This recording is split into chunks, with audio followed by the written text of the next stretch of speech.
I'm sure you'll agree, having patience in developing a music program, teaching music to students, or learning a musical instrument or learning to sing is so important. It's such an important life skill that music advocates for, that music teaches.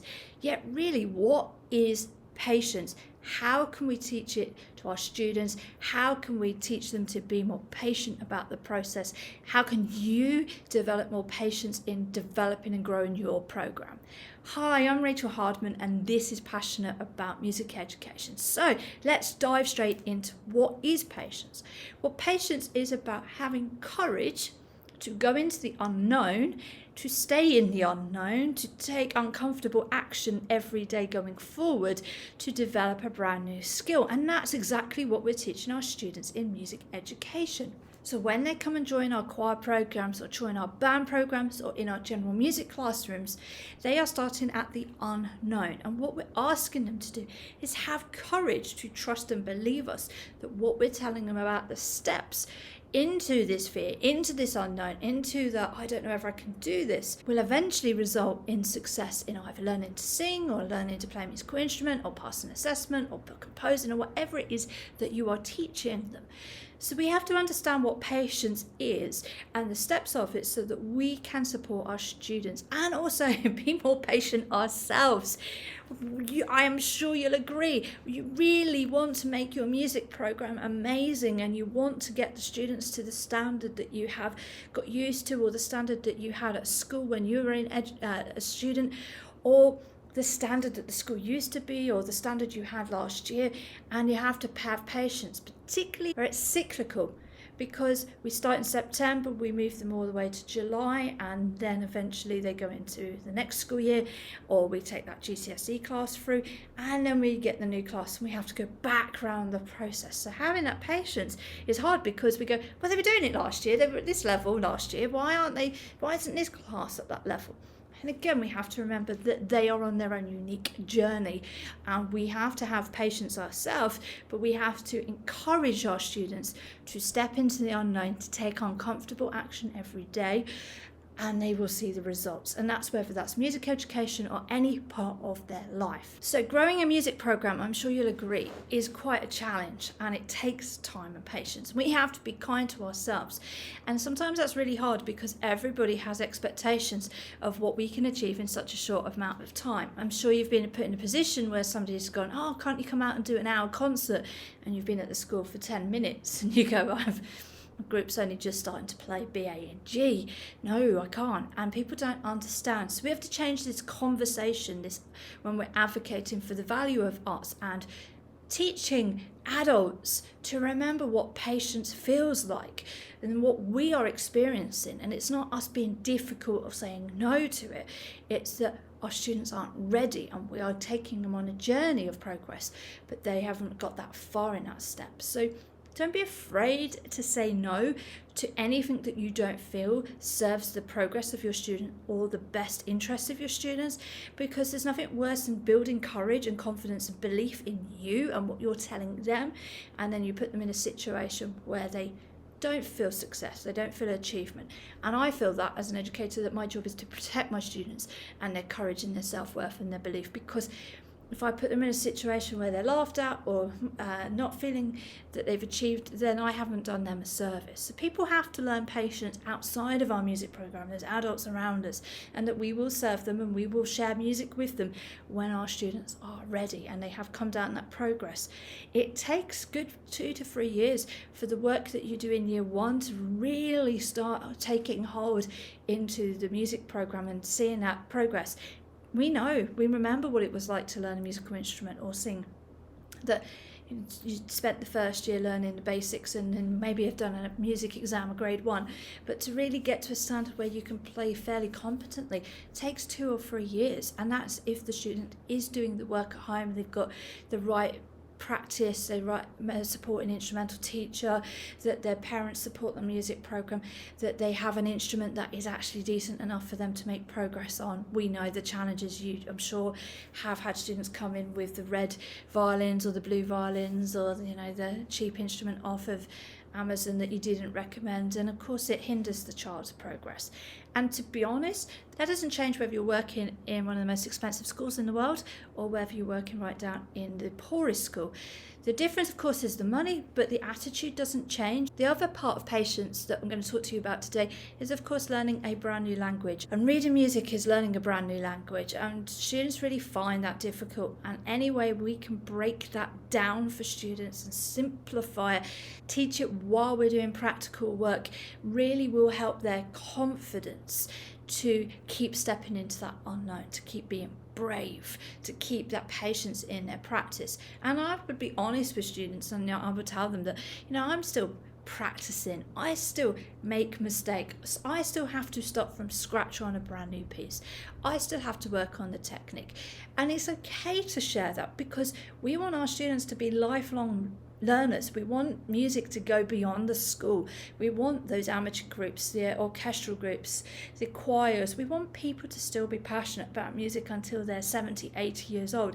In the same way, we encourage students to do lifelong sports. We need to advocate for lifelong music, and being honest about your own progress and your own skills and what you're doing with the students makes them understand that everybody goes through these steps. So I'm going to give you a couple of action points that you can put into your program to help develop patience for the students and to help, of course, develop patience in you, to be kind to yourself when you are developing and building your program.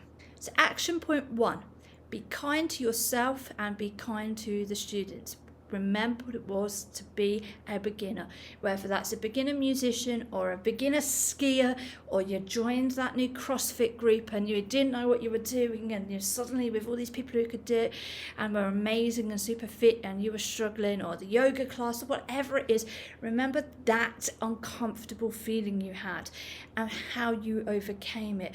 And that is what you need to do with your students, and encourage them to have belief in what you're saying in the same way as you had to have belief in the ski instructor. Action point 2 is looking for opportunities to fill musical knowledge wherever you can. This does speed up the progress. What I have found, and it would be a good tip for you, is to really think about rhythm reading, particularly if you're teaching band or orchestra as a class and they're not having instrumental lessons on top of it. Find students always focus on pitch and miss the rhythm, and that's why your bands then get out of time in rehearsals. And if they can focus on rhythm reading and you do warm-up exercises on rhythm reading, the pitch comes along with it because they always focus on pitch first. Action point 3, use technology as a tool to help speed up the process. So ways you can do this: you can use YouTube clips for them to hear what it should sound like. So if you're learning a new band piece, go onto YouTube, send them the link, or JW Pepper, or wherever your resources, and get them to hear what the final product should sound like.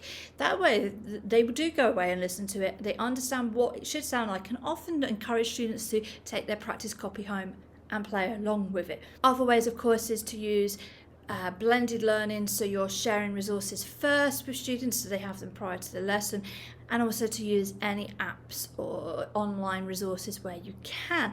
The more you provide them to students, those students who love music, who are passionate, who want to go at a faster, quicker speed, will go away and use those tools, and you will see the difference. We have to educate them to find the best tools and share that with them. Whether they use them is up to them, but the more we open their mind to where they can find help beyond our classroom is a really great way of speeding up the process. Action point 4 is so important to reward success. If you started as a beginner and you, after 6 months, played your first informal solo concert and you played the piece really well, even if it's as simple as Twinkle Twinkle Little Star, that is progress. That is going from nothing, taking uncomfortable actions, sticking with it, having patience, believing in the teacher, believing in the process, and believing in the fact that they can perform. We must celebrate much more how brilliant our students are, to the student, to their parents, to our community, and this is a great marketing tool for advocating the value of arts and for people to understand the progress and the time it takes to progress. People go, wow, Twinkle Twinkle Little Star, but the fact that the child's gone from nothing to that is great. And then once they feel that success, they are going to pick up their speed, they're going to see the reward, they will more likely practice more regularly. The more we create those positive opportunities for our students, the more successful you'll find your programs are, and the more the students will grow with you. And you generally find that you need to do more of that reward, particularly in the younger years, because they are at that point doing so many activities. You often find students who are like 10 or 11 are doing football or sports, doing ballet, whatever it is, plus music. And at this point, they still haven't really narrowed down that they love it. They're still trying everything. They're still very much dictated to them by what their parents think is best for them. But once they start to come to the age of 14 and 15, the high school age, they're picking their courses. They're thinking about their own future. You'll find that the students at that point are much more dedicated to practice, and they understand the process because it is them becoming their choice rather than their parents' choice. So in those early years, be patient with the students, because they are going to progress a little slower than the older students, because it's not their choice necessarily. They might like playing an instrument, but generally they're doing many things that their parents think are good for them to try. Action point 5, we need to encourage students to believe in us, to believe in the process, to believe in that they will make progress if they follow the steps. And that's quite hard, because obviously we're all a bit cynical. We're all a little bit, I'm not sure. I don't know if I'm going to do this. I don't know if I can. I don't know if this is actually going to work, because that's human nature. But the more we encourage our students to believe in the process, believe in the journey, and explain the journey, it is difficult to learn a musical instrument. And of course we hold it wrong, and of course we're going to squeak, and of course we have tension in our shoulders, and getting those high notes going to be inconsistent. The more you kind of normalize all the process that they're going to experience going forward, and to explain what they might likely experience, and that is normal in the steps of learning a musical instrument, the more courage that they'll have to keep going for it, because it won't be an unknown. It'll be, our teacher told us that we were going to likely squeak as we go over the break on the clarinet, because that's probably the hardest bit to manage, and that it's going to take time, and those high notes on the clarinet are going to sound disgusting because we've forgotten to smile a little bit more and tighten our embouchure. The more you kind of normalize the steps that they are in and the point of progress they're in, the more this takes away the fear and anxiety, and that I can't do this is too hard. And our students will believe in us, and they will make more progress. So I hope these action points are really helpful. I hope you are patient with yourself, because you are doing an amazing job, and it just takes time. And however much you want to speed that time up and have an amazing band in one term, it just takes time. You are doing an amazing job. Any day that you go in and teach children the love of music and see those little wins and seeing their progress and share that joy with them, you are helping these students have belief, have courage, be not afraid to step into the unknown, to be brave. And that is what you're teaching them. That's the essential music skill you're sharing. And you will see the rewards. It will take time, but you will see the pleasure and experiences that they're going to have from music, not just in your classroom, but lifelong. So be patient, stick with it. You're doing an amazing job. I'm Rachel Hardman. This is Passionate About Music Education. I hope you've enjoyed the video. If you have, don't forget to subscribe or like the video or comment. And I look forward to seeing you soon.